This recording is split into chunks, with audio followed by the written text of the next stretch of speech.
अभी लेख चल रहा है जिसका शीर्षक है स्थूल सूक्ष्म, और जो भावकरण 10 में प्रकाशित हुआ था और सुलोचनाबाई अर्थात मौसी जी द्वारा लिखा गया है।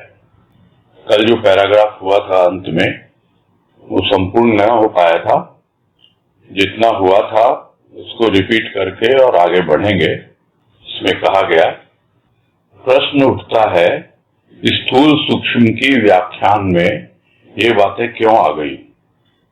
क्योंकि मनुष्य का संबंध ज्ञात अज्ञात अवस्था में बना रहता है तथा उसने दोनों ही रूप और भाव लेकर विश्व में रूप धारण किया है।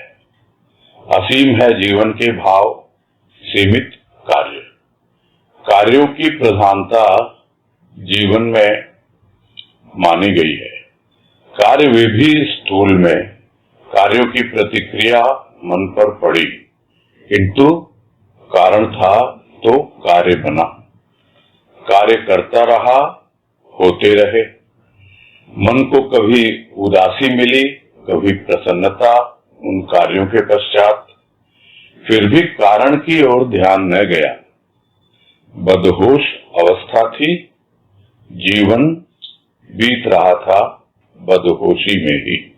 यहाँ तक कल हुआ था और यही भाव लिया गया था कि बातें जो चल रही हैं स्थूल और सूक्ष्म की चल रही हैं, और वहां पर प्रकृति सृष्टिकर्ता की कैसी कृति है और प्रकृति के कृत्यों से किस प्रकार से परिचय प्राप्त कर सकता है प्राणी, ये सब बातें जो आई, इसके लिए कह रहे हैं कि ये क्यों आ गई। वो इसलिए आई क्योंकि मनुष्य का संबंध जो है ज्ञात अज्ञात दोनों से ही रहता है। भले ही वो अज्ञात को जान न पाए, किंतु किसी न किसी रूप में वो अज्ञात जो है उसे ज्ञात होता रहता है, और ज्ञात जो होता है वो बहुत बार अज्ञात में भी चला जाता है। तो ये दोनों अवस्थाएं बनी रहती हैं, और जो प्राणी इस संसार में आया है मनुष्य बनकर, उसके दोनों ही रूप हैं। यानी एक रूप जो स्थूल है और दूसरा रूप जो सूक्ष्म है। स्थूल रूप जो इंद्रिय गोचर है, आंखों से दिखलाई देता है, और सूक्ष्म रूप जो दिखलाई नहीं देता किंतु अनुभव में आता है, जिसको यहाँ पर भाव की संज्ञा दी गई है। तो दोनों ही रूप लेकर के मनुष्य इस संसार में आया है, उसने अपना रूप धारण किया है।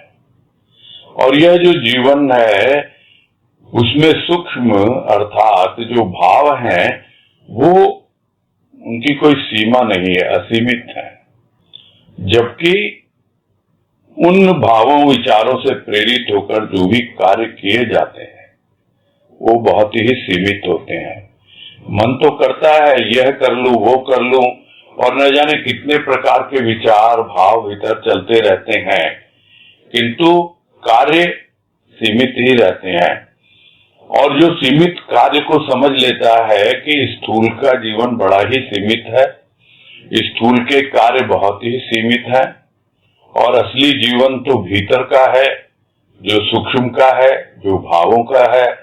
तो इस तरह उसकी यात्रा असीम की ओर चल पड़ती है सीमित से, यानी भीतर में वो और गहराई में, उन भावों की गहराई में प्रवेश करने लगता है। सभी कहते हैं कि भाई मनुष्य का जन्म मिला है, कुछ करने के लिए मिला है, कुछ कर गुजरो, बार बार ये जन्म नहीं मिलता है। तो कार्यों की प्रधानता तो है ही इस जीवन में, किंतु जो भी कार्य हो रहे हैं वो स्थूल में ही दिखलाई पड़ रहे हैं। तो कार्य जो होते हैं, जो इनकी प्रधानता कही गई है, वो स्थूल में ही नजर आते हैं। और जो कुछ भी कार्य किए गए किसी कारणवश किए गए, और वो कारणवश किए गए वो कार्य क्रियान्वित हुए, यानी उन्होंने एक स्थूल रूप धारण किया, उस क्रिया की फिर प्रतिक्रिया होती है, यानी पुनः लौट के आती हैं वो विचार, वो भाव, वो सब कुछ हमारे पास आते हैं। उस प्रतिक्रिया के रूप में मन पर पड़ते हैं। स्थूल का कार्य बहुत बार हम आंख मूंद के बिना सोचे समझे कर लेते हैं, तो इसका तात्पर्य यह नहीं है कि वो सही हो गया। जब कार्य हो जाता है फिर हम देखते हैं उसकी प्रतिक्रिया स्वरूप अपने मन में कि क्या यह सही हुआ, नहीं हुआ। किंतु यदि सोच समझ के करेगा और सामने जो भी कार्य होगा उसकी भी प्रतिक्रिया आएगी कि अरे इसमें तो और सुधार की गुंजाइश थी, इसको और अच्छा किया जा सकता है। तो इस तरह स्थूल के कार्य भी जो हैं वो प्रतिक्रिया स्वरूप जो मन में आते हैं उनमें उसका रूप पड़ता रहता है। हो सकता है वो हमें हतोत्साहित करे, हो सकता है वो हमें उत्साहित करे, आगे बढ़ाए। इस बात पर ध्यान नहीं जाता कि कोई न कोई कारण रहा होगा जिसके वजह से वो कार्यान्वित हुआ, यानी कार्य रूप लिया। और यह भी बात आई थी चर्चा करते करते कि 3 चीजें होती हैं जो साथ में चलती हैं, और उस कॉन्सेप्ट को यदि हम अच्छी तरह समझ लें तो हमें कर्म को लेकर के कोई बोझ अनुभव नहीं होगा, किसी प्रकार की हमें परेशानी नहीं होती है फिर। और वो है कि एक तो है कर्ता, दूसरा है कर्म और तीसरा है कारण। ये एक त्रिगुट है। जब अपने आप को कर्ता मानता है प्राणी तो उसे अलग रूप में समझ में आती हैं बातें। गुरुदेव ने भी कहा, कल किसी ने प्रश्न किया था उसके उत्तर में बातें आई थी कि गुरुदेव ने भी कहा कि कर्ता की इच्छा ही कर्म बनती है, और इच्छा कहाँ है? मन में है। तो मन में कुछ इच्छा हुई, यानी कोई विचार आया, और वो विचार क्रियान्वित हुआ, यानी उसने कर्म का रूप लिया। और कर्ता कौन था? कर्ता था जो व्यक्ति जिसके मन में विचार आया, जिसके मन में इच्छा हुई, क्योंकि कर्ता की इच्छा ही कर्म बनती है। और यही सूत्र है, यानी यही कारण है। जिस दिन कारण की ओर ध्यान देगा और कर्ता अपने प्रभु को मानेगा, तब उसको समझ में आएगा कि जो कुछ भी हो रहा है वो कर्ता की इच्छा से ही हो रहा है, यानी प्रभु की इच्छा से हो रहा है, मैं तो करता हूं नहीं। किंतु यह भाव इतनी आसानी से आता नहीं, और आता भी है तो चला जाता है। तो वो कार्य करता रहता है और कार्य होते भी रहते हैं। जब कार्य करता है तो उसे लगता है मैंने किया, और जब कार्य होते रहे तो उसकी ओर ध्यान नहीं देता किसने किया। भाई जिसने करवाना है कार्य, यानी वो जो करता, वो परमात्मा, वो सदगुरु, वो तो अपने कार्य करवा ही लेगा, किसी न किसी से करवा ही लेता है। यह हम सबका अनुभव है। भले ही हम उसके लिए प्रस्तुत हों या ना हो, हम सुस्त हो जाएं तो भी कोई फर्क नहीं पड़ता। वो यदि आपको निमित्त बनाकर कुछ करवाना चाहता है तो करवाएगा, और देखेगा इसकी प्रस्तुति नहीं है, कोई बात नहीं, किसी और से करवा लेगा। तो कार्य होते रहते हैं, प्राणी भी कार्य करता रहता है। और इस तरह से कभी तो मन उदास होता है, कभी प्रसन्न होता है, क्योंकि वो कर्तापन का भाव है जिसकी वजह से मन उदास और प्रसन्न होता है। कारण की ओर ध्यान नहीं गया उसका। तो यह अवस्था क्या कहलाती है?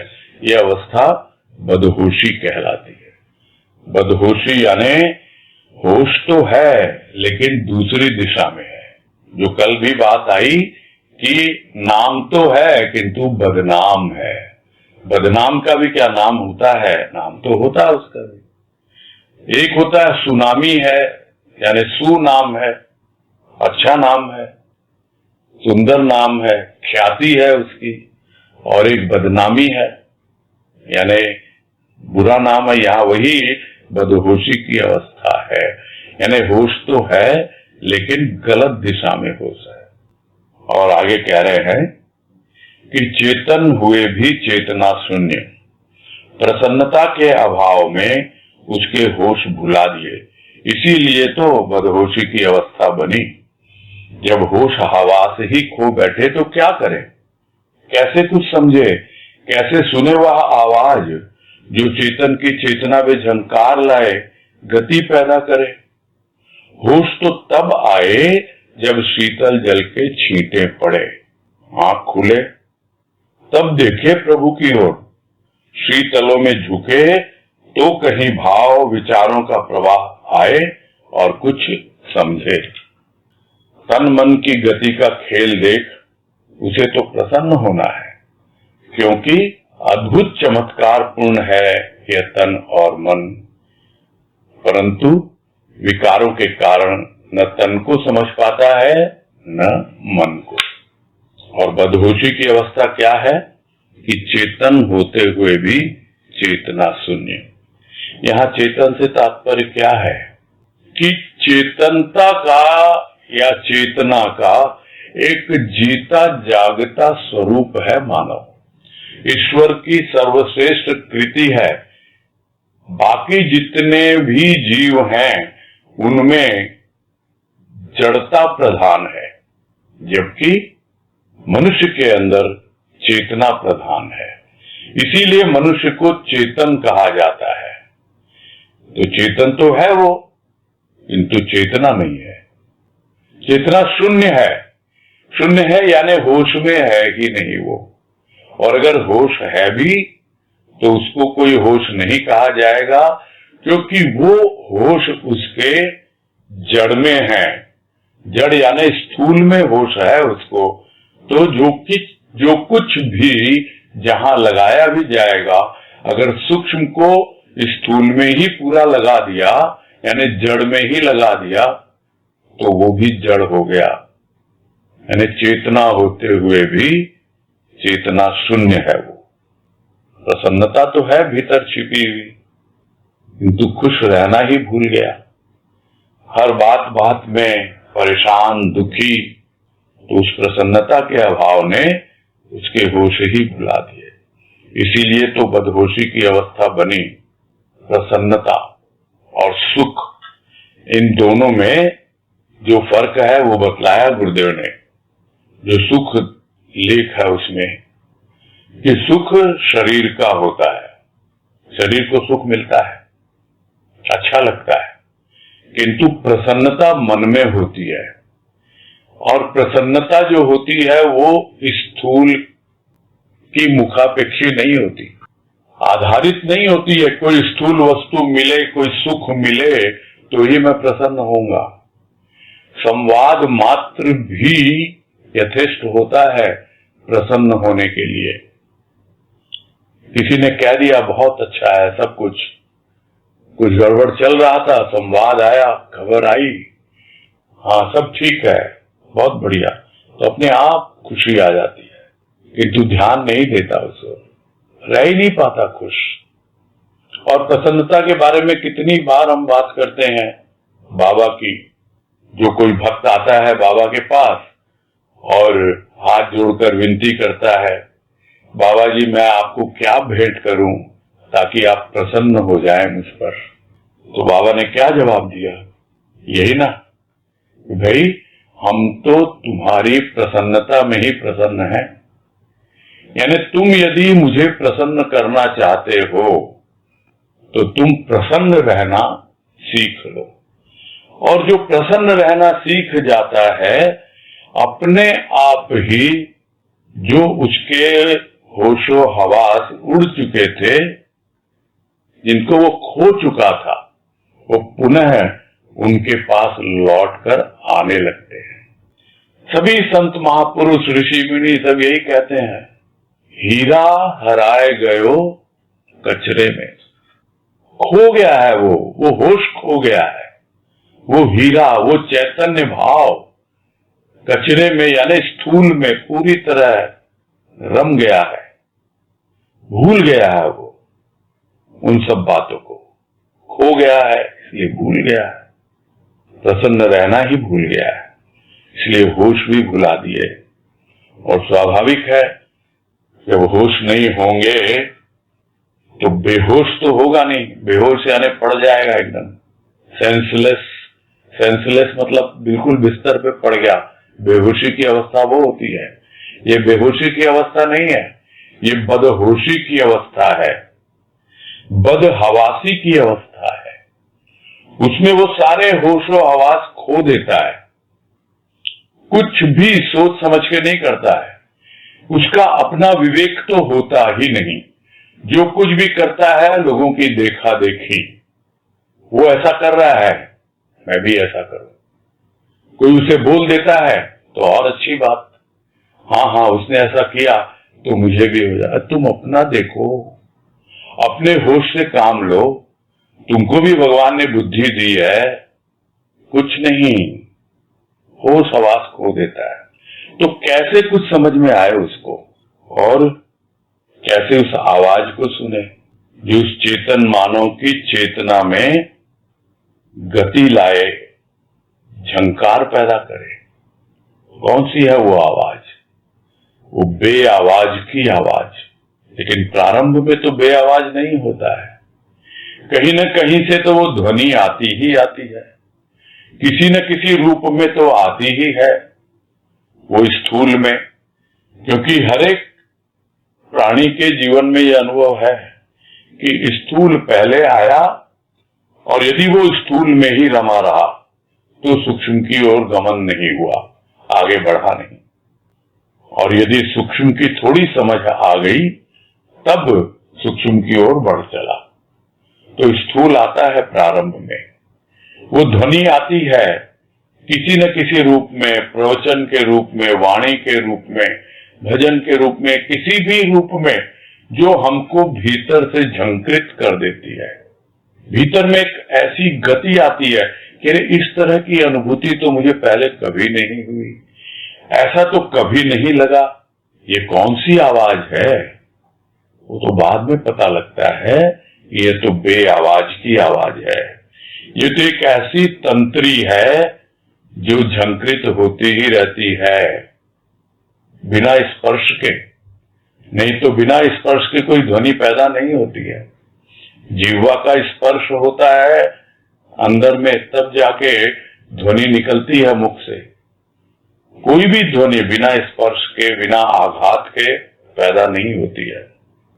किंतु उसके बाद आघात प्रतिघात की जरूरत नहीं, उसके बाद क्रिया प्रतिक्रिया की आवश्यकता नहीं होती, अपने आप ही झंकृत होता रहता है, गति बढ़ती जाती है। इसको जो विज्ञान के विद्यार्थी हैं वो अच्छी तरह से समझ पाएंगे कि कोई भी वेव है वो कैसे आगे बढ़ती है। एक कहीं से कोई आता है एनर्जी सोर्स, और उसके अंदर में एक अलग एनर्जी इनपुट आता है, तो उस एम्पलीट्यूड में ऊपर नीचे होती है और वो वाइब्रेशन होने लगता है। फिर धीरे धीरे वो वाइब्रेशन आगे बढ़ता चला जाता है, यानी वो वेव्स जो है आगे की ओर गतिशील होती हैं। जिस एक्सिस पे, जहां पर वो शुरू हुई, जो उसका ओरिजिन है, यदि ओरिजिन ऐसी ध्वनि है जो हमारे सूक्ष्म में कुछ ऐसी झंकार पैदा कर देती है, तब अपने आप ही जीवन में सूक्ष्म की गतिशीलता का अनुभव होने लगता है। तो कैसे सुने वो आवाज जब होशो हवासी को बैठा है? अरे होश तो तब आए ना जब शीतल जल के छींटे पड़े। अब ये बदहोशी है या बेहोशी है, या दोनों के बीच की अवस्था है कि कोई कुछ समझ नहीं पा रहा, आधा सो रहा है आधा जाग रहा है, या कि बेहोशी में है। जब छींटे लगते हैं तब थोड़ा सा चौंकता है, क्या हो रहा है मेरे साथ, क्या हो रहा है मेरे जीवन में। तब वो थोड़ा विचार करता है, यानी होश में आता है। और जब आंख खुले तो क्या देखता है, किसने छींटे मारे, किसने मुझे जगाया, मैं तो बेहोशी में पड़ा हुआ था। अरे ये तो तेरा प्रभु है, जो एक ध्वनि बन के आया, एक आवाज बन के आया, स्थूल रूप में आया, तेरे हृदय की तंत्री को छेड़ा उसने, एक झंकार पैदा की, और अब जब आंखें खोल के देखता है तो वही अनुभव पाता है। भले ही सामने दिखलाई दे या न दे, अनुभव यही है कि यह भाव ही था जो मेरे भीतर प्रवेश किया। और तब वो झुकता है प्रभु के चरणों में, और भाव और विचारों का प्रवाह आता है। और यह सब बातें जब होती हैं तब कुछ समझ में आता है, और नहीं तो वो बदहोशी की, मदहोशी की, बेहोशी की अवस्था बनी रहती है। अरे भाई, इसे तो प्रसन्न होना चाहिए, देखना आना चाहिए कि किस प्रकार तुम्हारी चेतना जागी है, तुम होश में आए हो, और तन कैसे कार्य कर रहा है, कैसे मेरी कर्मेंद्रियां, ज्ञानेंद्रियां वो कार्य कर रही हैं जो स्थूल का रूप है, कैसे मेरे मन की गति जो विचारों में है, भावों में है, और आगे जो मेरे और सूक्ष्म जो भी तत्व हैं उसमें किस तरह आगे बढ़ रही है। यह सब गति का खेल जब देखे तभी तो उसे प्रसन्नता मिले, उसी के लिए तो आया है वो इस संसार में। तो तन मन की गति का खेल देख, उसे तो प्रसन्न होना है। क्यों? क्योंकि अद्भुत चमत्कार पूर्ण है यह तन और मन। जब देखेगा तभी मालूम पड़ेगा। अभी तो चमत्कार देखता है कहीं और, किसी और के द्वारा, और उसको नमस्कार करता है। किंतु जब वो चमत्कार देखेगा अपने ही भीतर, तन और मन का, तो किसको नमस्कार करेगा? अपने प्रभु को। उस भाव को नमन करेगा जिस भाव ने उसको तन और मन की गति को देखना सिखलाया।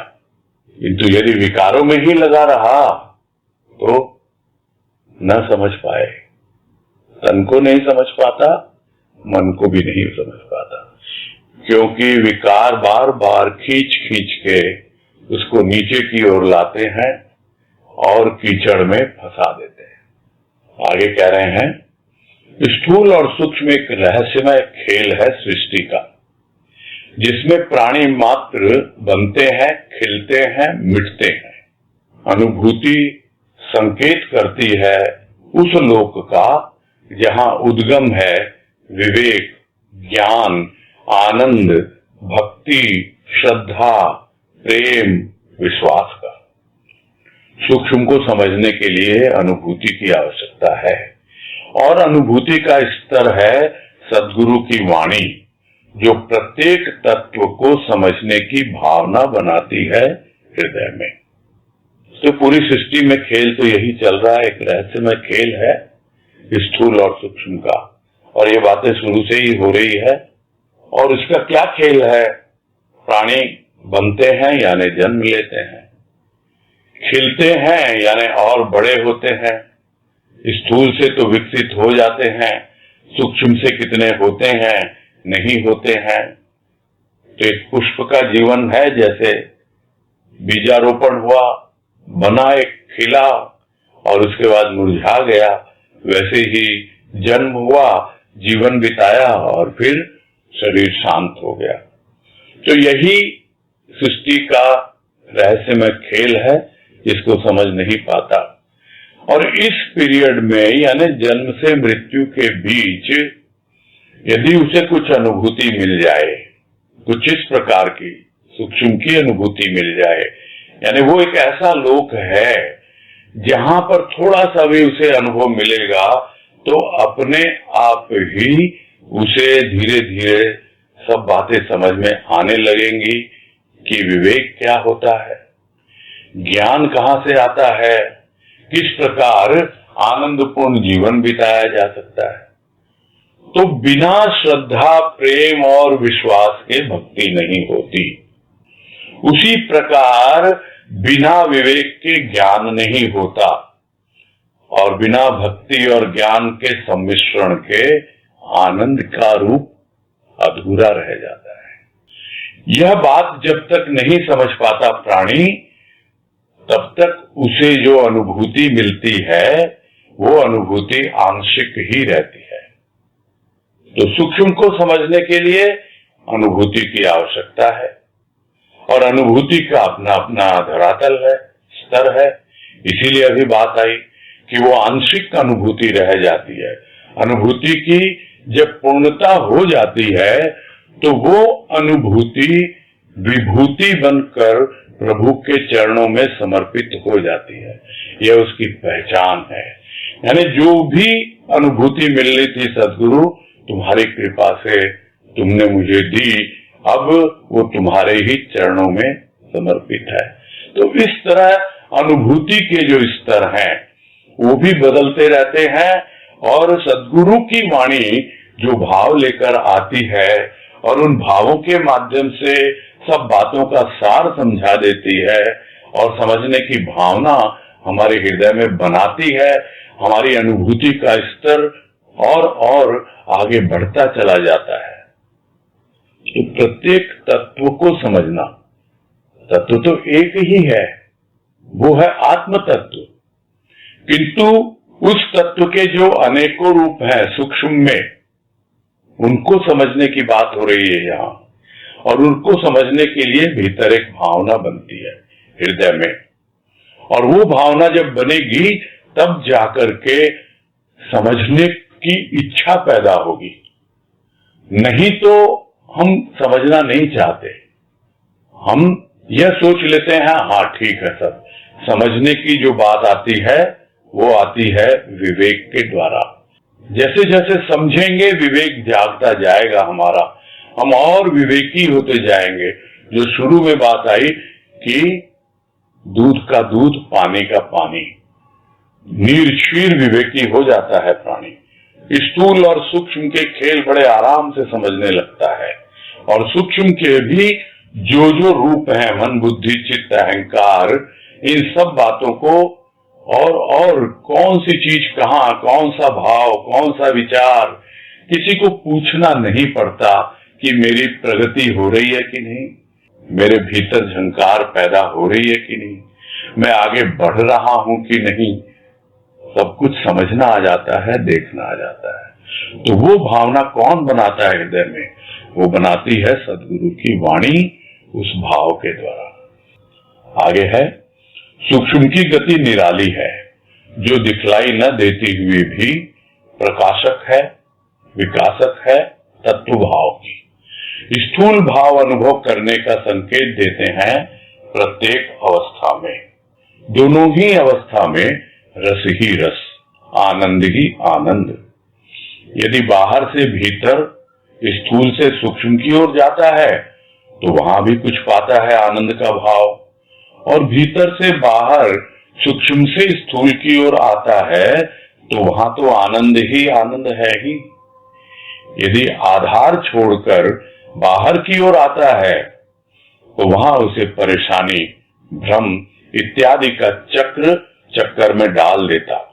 आधार स्मृति, स्मृति यदि साथ है तो प्रत्येक अवस्था में आनंद है, रसमय संसार है। जहां आनंद है वहां सरलता है, स्वभाव है, सहज भाव है। स्थूल जगत में रहते हुए भी सूक्ष्म जगत को देखने की दृष्टि है, यह आनंद का प्रभाव है। स्थूल न रहा, सूक्ष्म न रहा, भाव विशेष में सभी भाव, तत्व, गति, प्रगति आनंद के सोपान हैं। यह भाव योगी का अनोखा भाव है। तो क्या है भाव योगी का अनोखा भाव? कि सूक्ष्म की गति को पहले समझें। क्या समझें? कि क्या है इसकी गति, बड़ी निराली है, दिखलाई तो नहीं देती है किंतु रास्ता दिखलाती है। उस प्रकाश को हम देख नहीं पाते, उस पुंज को हम देख नहीं पाते, किंतु उस प्रकाश की प्रतीति होती है, और वो प्रकाश ही विकास करता है हमारा। और उस भाव के द्वारा, भाव के प्रकाश के द्वारा, हम ज्ञान के प्रकाश के द्वारा उस तत्व तक पहुंचने की यात्रा में बढ़ने लगते हैं, गतिशील हो जाते हैं। और आगे बढ़ना है, और आगे बढ़ना है। साथ साथ स्थूल का जो भाव, उस वक्त क्या स्थूल जीवन नहीं रहता? बिल्कुल रहता है। तो स्थूल का जो भाव है वो अनुभव करने का संकेत देता है प्राणी को, दोनों ही अवस्थाओं में। यानी स्थूल अवस्थाओं में भी तुम भाव का अनुभव करो, क्योंकि अब भाव ही भाव तो है जीवन में। और रह क्या गया? यही तो अनोखा निराला भाव है भाव योगी संत का, कि चाहे तुम स्थूल में हो चाहे सूक्ष्म में हो, उस भाव का अनुभव करो। तो स्थूल में भाव का अनुभव करने का संकेत देते हैं संत, और सूक्ष्म में भी स्थूल में भी दोनों अवस्थाओं में रस ही रस की अनुभूति उसकी कृपा से होने लगती है, आनंद ही आनंद मिलने लगता है। तो वो अवस्था जब बन जाती है तब उसे भय नहीं रहता कि मैं अगर स्थूल में जाऊंगा तो कहीं फिर से नहीं फंस जाऊं। नहीं, अब उसे रसपान करना आ गया, अब उसका मन भावरा मन बन गया, रस ही रस है। अब वो मक्खी मन नहीं है जो कभी संसार में जाता, स्थूल में जाता, वहीं उलझ जाता, और आता सूक्ष्म में तो फिर वहां भी रसपान करता। अब वो भंवरा मन बन गया है। अब वो स्थूल हो या सूक्ष्म हो, दोनों ही अवस्थाओं में रसपान करता है, गाता है, गुनगुनाता है, आनंद मनाता है। अब उसे भय नहीं है। बाहर से भीतर आए तो है ही आनंद, स्थूल से सूक्ष्म की ओर पाता है, बहुत कुछ पाता है, आनंद का भाव पाता है। और जब भीतर से बाहर जाता है, सूक्ष्म से स्थूल की ओर, तो वहां भी आनंद ही आनंद। तो उसके लिए क्या कंडीशन है? कंडीशन एक ही है कि जो तुम्हारा आधार है वो तुम्हारे साथ है। उस आधार को छोड़कर यदि तुम बाहर जाओगे, यानी वो तुम्हारे साथ नहीं अगर हुआ, तो उसे अवश्य ही परेशानी, भ्रम और तरह तरह के चक्कर में फंसना पड़ता है। और यदि ऐसा लगे कि भीतर तो वो अवस्था बन गई, बहुत सुंदर है, सूक्ष्म में तो एकदम आनंद का भाव बना हुआ है, किंतु जैसे ही स्थूल में जाते हैं वहां तो ऐसा लगता नहीं कि आनंद ही आनंद है। फिर लगता है फिर कहाँ घुस गए, कहाँ फंस गए। ऐसा क्या समझना है कि तुमने आधार को छोड़ दिया, विस्मृत हो गया आधार तुमसे। और वो आधार कुछ और नहीं, वो स्मृति है, वो याद बनी रहनी चाहिए। वो याद किसकी? उस अनुभूति की।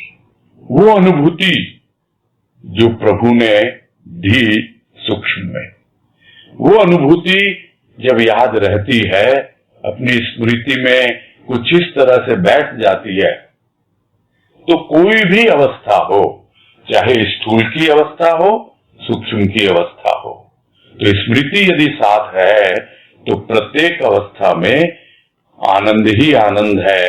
पूरा संसार ही रसमय है, सारमय है। और वो अवस्था यदि बनी रहे, आनंद की अवस्था, तो अपने आप ही व्यवहार में सरलता आ जाती है। धीरे धीरे भाव उसका स्वभाव बन जाता है, सहजता से वो जीवन जीता है, चाहे वो स्थूल जगत में है, सूक्ष्म जगत में है।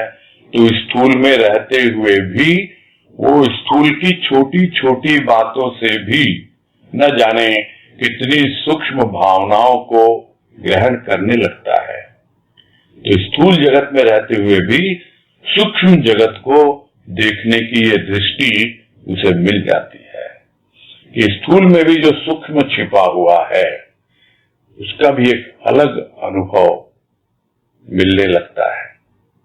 पहले स्थूल में स्थूल ही दृष्टि थी, जो भी भाव होता था वो स्थूल का ही भाव आता था, किंतु अब स्थूल में भी आता है तो भी सूक्ष्म भाव मिलता है उसे, और सूक्ष्म जगत को देखने की दृष्टि उसे मिल जाती है। भले ही वो घर परिवार में रह रहा है, स्थूल जगत में रह रहा है, किसी के साथ भी व्यवहार कर रहा है, तो ये किसका प्रभाव है? ये भाव का प्रभाव है। यह उस आनंद घन के आनंद का प्रभाव है। अब कोई फर्क ही नहीं पड़ता उसको। स्थूल अब स्थूल नहीं है, सूक्ष्म अब सूक्ष्म नहीं है। अब वो स्थूल सूक्ष्म सूक्ष्म स्थूल इन सब के चक्कर में पड़ ही नहीं रहा। अब तो एक भाव की विशेष अवस्था उसकी बन गई, भाव ही उसका स्वभाव बन गया। और भाव विशेष में सभी भाव उस तत्व का ही रूप ले लेते हैं। गति प्रगति सब कुछ हर अवस्था में उसे आनंद ही आनंद की अनुभूति होती है। वो और आगे बढ़ता ही चला जाता है। यह सब आनंद के ही सोपान है। सोपान यानी सीढ़ी है ऊपर चढ़ने के लिए। तो यह है भाव योगी का अनोखा भाव। और जो इसे अनुभव कर ले इस ढंग से, बस कितनी बड़ी कृपा उसके ऊपर होगी उस भाव योगी संत की। आगे है, शुरुआत है रूप विनाशी, तत्व अविनाशी। बात यथार्थ है। जब तक आनंद का भाव नहीं तो भार है। रूप विनाशी है, फिर भी जहां भाव है वहां स्थूल भी रसमय है। किसी भी तत्व ने स्थूल रूप धारण किया, वह जब तक विद्यमान है तब तक रसमय है। प्रत्येक अवस्था में आनंद के लिए ही है। यह भाव की शक्ति है। तो शुरुआत में ही कहा गया कि रूप जो है वो विनाशी है, यानी वो बाहर का है, इसलिए वो सीमित है, उसका अंत होता है, नाश होता है। किंतु उस रूप के भीतर जो अरूप है, जो स्वरूप है, जो तत्व रूप में विद्यमान है, वो तत्व अविनाशी है, यानी उसका नाश नहीं होता है। रूप बदलते रहते हैं बाहर के, किंतु भीतर जो एक तत्व है वो कभी बदलता नहीं है। तो यह बात तो बिल्कुल यथार्थ है। यह अगर पता लग जाए, यानी इस यथार्थ को प्राणी जान जाए, तो ये सब बातों का सार यही है, यही फैक्ट है, यही सत्य है, कुछ भी उसे कहा जाए। किंतु यह सब होने के बाद भी यदि आनंद का अनुभव नहीं हुआ, यदि आनंद का भाव नहीं आया, तो फिर तो जीवन भार स्वरूप ही रहेगा। तो जब तक आनंद का भाव नहीं आता जीवन में, तब तक भार स्वरूप है यह जीवन, और रूप भी विनाशी ही बना रहता है। और जैसे ही भाव आ गया, आनंद आ गया, तो वो स्थूल जो है उसमें भी अब रस आने लगा, यानी स्थूल भी रसमय हो गया। नहीं तो उसके पहले बिना भाव के अभाव में जीता था, रूखा सूखा जीवन था, स्थूल जीवन भी रसहीन था।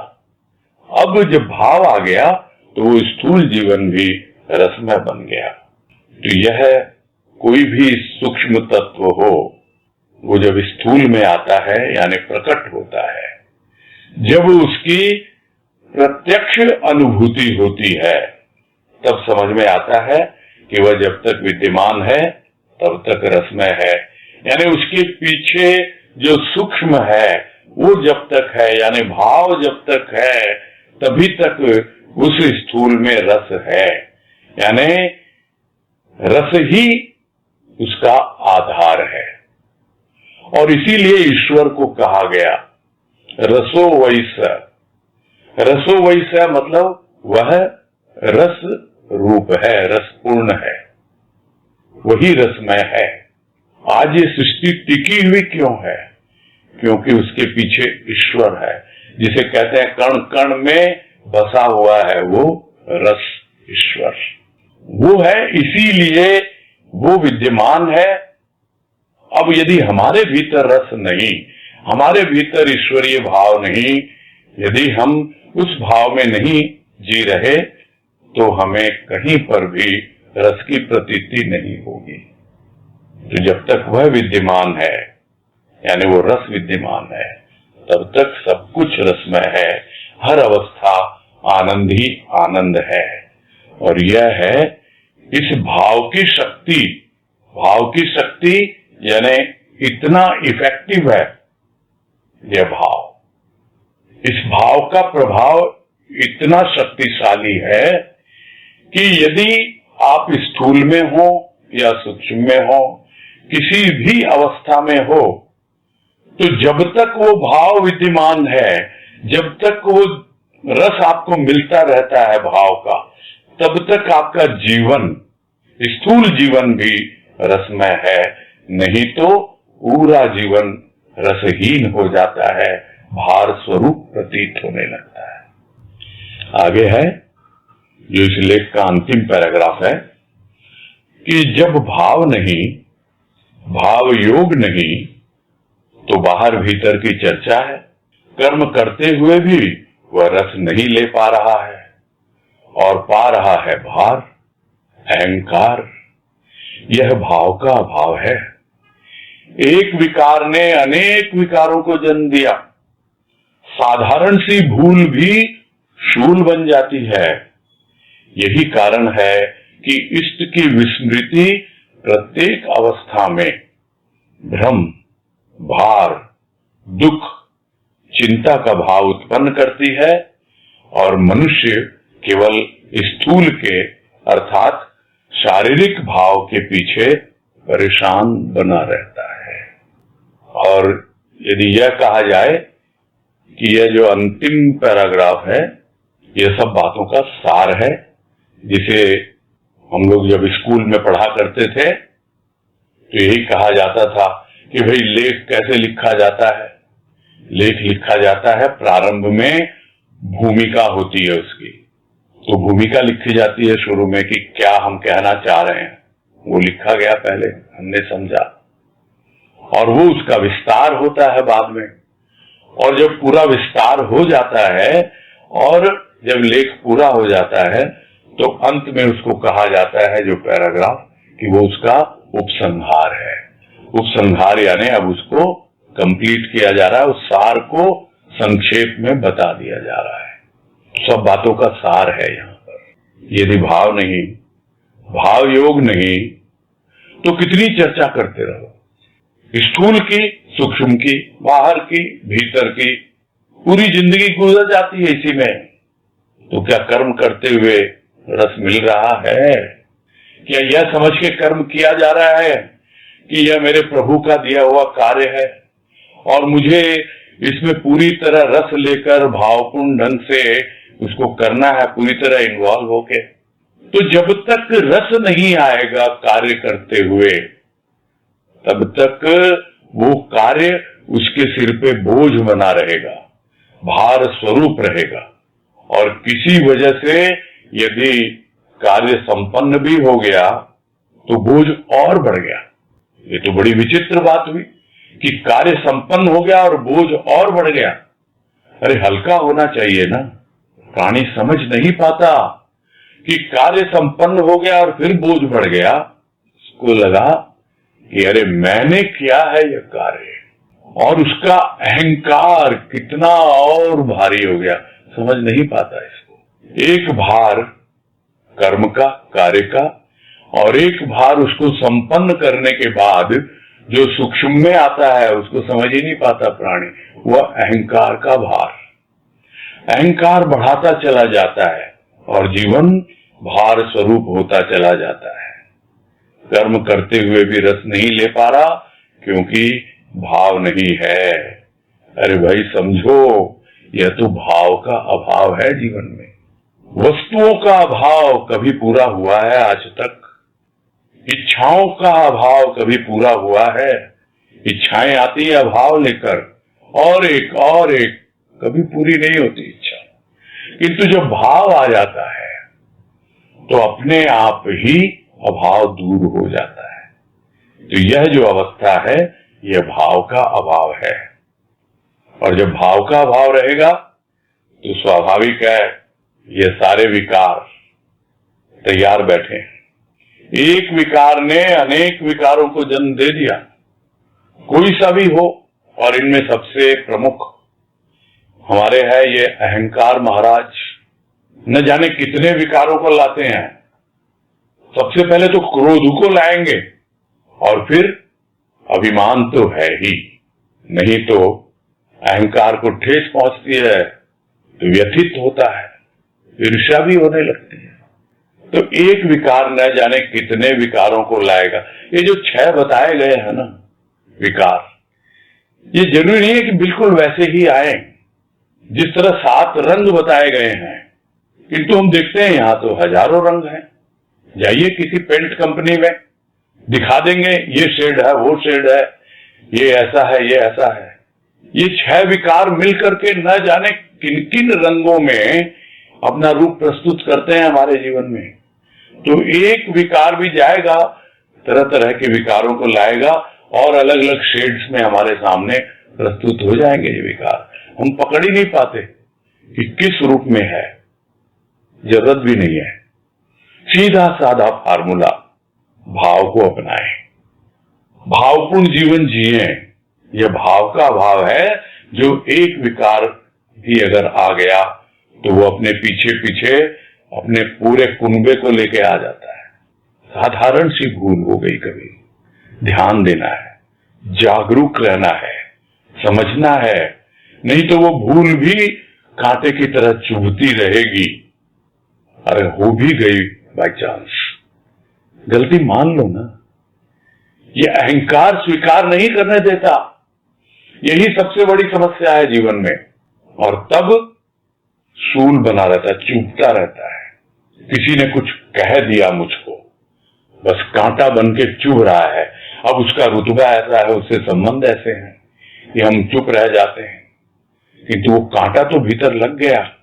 यही जीवन। कुछ सीखे हम अपने आप को देख करके कि साधारण सी भूल भी सूल बन जाती है। और यही कारण है कि जो इष्ट को हम भुला बैठते हैं, इष्ट की विस्मृति। तो स्मृति किसकी है? आधार की। आधार क्या है? हमारा इष्ट। तो इष्ट तो एक नाम रूप दिख गया, ये तो प्रारंभिक अवस्था है। वास्तव में आधार कौन है? वास्तव में आधार तो भाव है। हम कहते हैं हम प्रभु से प्यार करते हैं, वास्तव में प्यार हम किससे करते हैं? उस भाव से प्यार करते हैं। न जाने कितनी बार इस भजन की लाइन याद आएगी कि तेरे भाव से मुझे प्यार है, मेरा यही तो संसार है, बहती ही हुई इस धार में मेरा यही तो आधार है। ये मेरा आधार, ये भाव, ये बहती हुई दुनिया की धार, भाव सागर की धार, इसमें एकमात्र आधार मेरा ये भाव है। मुझे इसी से प्यार है, वही मेरा प्रभु। और उसको अगर भूल गए, उसका यदि अभाव हो गया, तो फिर क्या रह गया जीवन में? वही पहले की अवस्था, भ्रम। क्योंकि अभाव क्या लाता है? भय लाता है, और भय भ्रम को लेके आता है।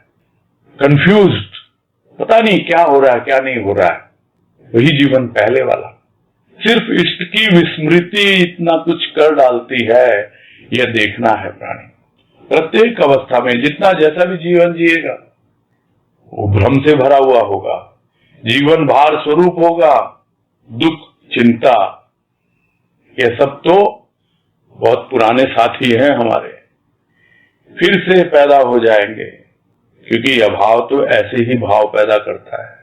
और मनुष्य केवल स्थूल यानी जो था उसी के पीछे परेशान बना रहता है। किंतु जब समझ में आ गया कि भाव का ही अभाव है, अब भाव मेरे जीवन में आ गया, अब मुझे किसी बात की परवाह नहीं है। क्यों नहीं है? अब मेरे जीवन में प्रवाह है। पहले वाह वाह की परवाह थी कि मैं जो कर रहा हूं लोग वाह वाह करें, और खूब अहंकार फूलता था। अब परवाह नहीं उसकी, पर की परवाह नहीं, वाह वाह की परवाह नहीं। क्यों? क्योंकि अब जीवन में भाव का प्रवाह है। नहीं तो स्थूल के यानी शारीरिक भाव के पीछे परेशान बना रहता है। बस यही पूरा करते हैं आज, और ये लेख भी यहाँ पर संपूर्ण होता है। हाँ, चंदाबाई कौन से नौगांव वाले हैं क्या? चंदाबाई कौन? हाँ भैया। हाँ बोलिए। नौगांव वाले। हरिओम भैया। हाँ हरिओम, बोलिए। हाँ भैया, बहुत दिनों से मन में एक प्रश्न चल रहा है कि भाव और विचार में क्या अंतर है? हम लोग जो विचार आते हैं वही भाव बनते हैं क्या? क्या समझ में नहीं आ रहा है ये बात।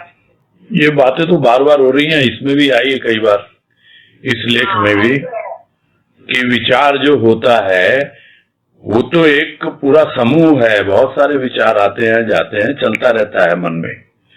ये तो ऐसा है कि जैसे आकाश में बादल टहलते रहते हैं, वैसे ही हमारे घटाकाश में यानी मन के आकाश में विचार आते रहते हैं जाते रहते हैं। अब जो हमारे काम के विचार हमको लगते हैं तो हम उनको अपना लेते हैं, अपनाते हैं, तो उन विचारों पे हम थोड़ा सा मनन करते हैं। जब मनन करते हैं यानी मन मनन करता है, तब वो विचार धीरे धीरे सूक्ष्म रूप ग्रहण करते हैं और हमारी भावना बनते हैं, और वो भावना जब और सुदृढ़ हो जाती है तब भाव का रूप ले लेती है। भाव का रूप लेती है। जी हाँ, यानी ये एक सिंपल सीक्वेंस है, विचार से भावना और भावना से भाव। और एक कोई चीज हमारी सोच बनी हुई थी, उसको उठाना होती है कुछ चीजें।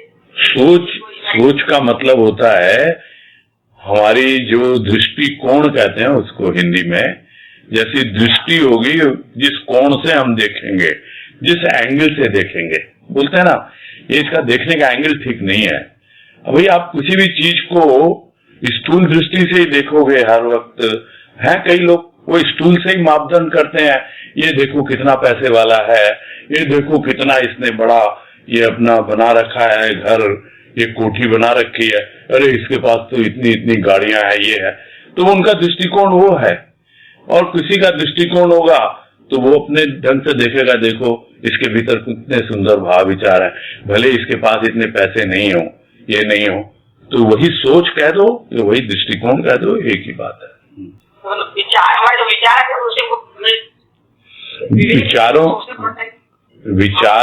विचार के द्वारा ही धीरे धीरे भाव बनते हैं, और जैसा हमारा भाव होगा वैसी हमारी दृष्टि बनेगी।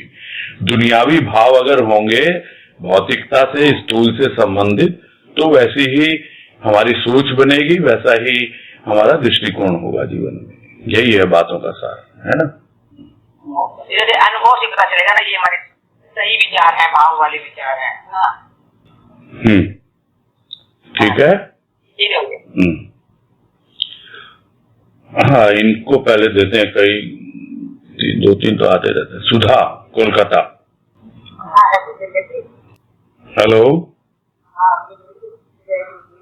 आवाज ठीक से नहीं आ रही है, थोड़ा। हाँ भैया जी, आ रही है। हाँ आ रही है। कोलकाता। हाँ सुधा। अनुभूति का स्तर जो बताया गया है, थोड़ा सा विश्लेषण, हमारी अनुभूति का स्तर हमको कैसे समझना है? कि अनुभूति का स्तर तो खुद को पता लग जाता है, वो विवेक से मालूम पड़ता है। जैसे जैसे हमारी चेतना जागती है, हमारा दृष्टा भाव जागता है, यानी हम देखना सीखते हैं अपने आप को, अपने सूक्ष्म को, अपने अंतःकरण को, तो हमको धीरे धीरे समझ में आने लगता है। अनुभूति का स्तर जो होता है, देखो भाव की बात अभी हो रही थी, तो भाव सर्वप्रथम आपके मन में ही आता है, फिर वो कहाँ पहुंच रहा है वो भाव, पूरी यात्रा जो है वो भाव की ही है, भाव के द्वारा ही है, और अनुभूति भी भाव की ही है। तो वो अनुभूति भाव की आपको कहाँ कहाँ पहुंचा देगी, वो खुद को देखना आना चाहिए, और किसी और को पता लगता भी नहीं है। और वो भाव का अंतिम रूप जो होता है, वो होता है आपको स्वयं तक पहुंचाना, जिसको गुरुदेव कहते हैं वो भाव की यात्रा संपूर्ण होती है स्वयं के भाव में पहुंचने के बाद, वो है स्वभाव। ठीक है। अब इसके बीच में आप कहाँ कहाँ हैं, मन में है, बुद्धि में है, हृदय में है, चित्त में है, कहाँ है वो आपको समझना होगा। वो तो ऐसे ऐसे आपको अपने स्तर का आपको खुद स्वयं को आपको हाँ, खुद को ही महसूस होगा, खुद को ही महसूस होगा। हाँ जी, हाँ।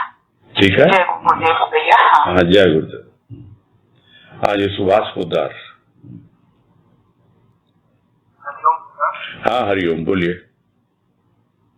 एक बात आ रही थी मन में, दुख में कैसे प्रसन्न हो सकता है जबकि वो स्कूल में भाव लेकर रमन करता है। और ऐसा अक्सर देखते हैं भैया, ऐसा भी आता है कि जब दुखी होता है बहुत ज्यादा प्राणी, उसको अच्छी बातें, भाव की बातें अच्छी नहीं लगती है। ऐसा में क्या करना चाहिए? नहीं, दुख का कारण देखना होगा ना, दुखी क्यों है, दुख का क्या कारण है। बात आई ना, कार्य की ओर तो देखता है, कारण की ओर नहीं देखता। तो उस कारण को जब देखेगा तब पता लगेगा कि दुख किस कारण से है। बहुत सारे कारण होते हैं दुख के। दुख में प्रसन्न रहना वो भाव के द्वारा तभी संभव है जब आप अपना मन दुखी होता है। शरीर को तो कष्ट होता है। ये दुख जो लेख है उसमें काफी डिटेल में बताया है गुरुदेव ने, पूरा एक लेख है दुख के ऊपर आनंद समाधि पुस्तक में, और उसका भी विश्लेषण हुआ था उनकी कृपा से। तो उसमें यही संक्षेप में समझ में आया कि कष्ट तो शरीर को होता है किंतु दुख मन को होता है। अब जितना शरीर के कष्ट को आप सोचते रहोगे, उस पर ध्यान दोगे, तो मानवीय बात है उतना ही मन दुखी होगा। अब शरीर को कष्ट है, आप उसकी व्यवस्था कर रहे हो, इलाज कर रहे हो, जो भी आपको करने योग्य है कर रहे हैं, तो करके आप निश्चिंत हो, थोड़ा बहुत तो होगा। लेकिन वैसे उस वक्त आप अगर मन को डाइवर्ट कर दो दूसरी ओर, प्रभु के भाव की ओर, सूक्ष्म की ओर, तो स्वाभाविक है आपका दुख तो हल्का होगा ही ना, वहां से हटेगा ना मन। नहीं तो वो उसी की चिंता करता रहेगा, चिंतन करता रहेगा, उसी दुख के बारे में ही लगा रहेगा, तो दुख और बढ़ेगा। इसीलिए लोग कहते भी है कि भाई दुख जो है कहने से हल्का हो जाता है, क्योंकि उसको लगता है कि अब मेरे बाहर निकल गया वो। किंतु उसका अभ्यास क्या, किस किस को बताएगा इस बात का दुख है। अरे अपने प्रभु को बता दिया, ये दुख है मेरे सामने, तुम्हारे चरणों में है, अब तो मुझे तुम्हारे भाव से भरो तुम। इस दृष्टि से जब होगा तब जाके वो दुख से पार पाएगा। हाँ भैया, ठीक है।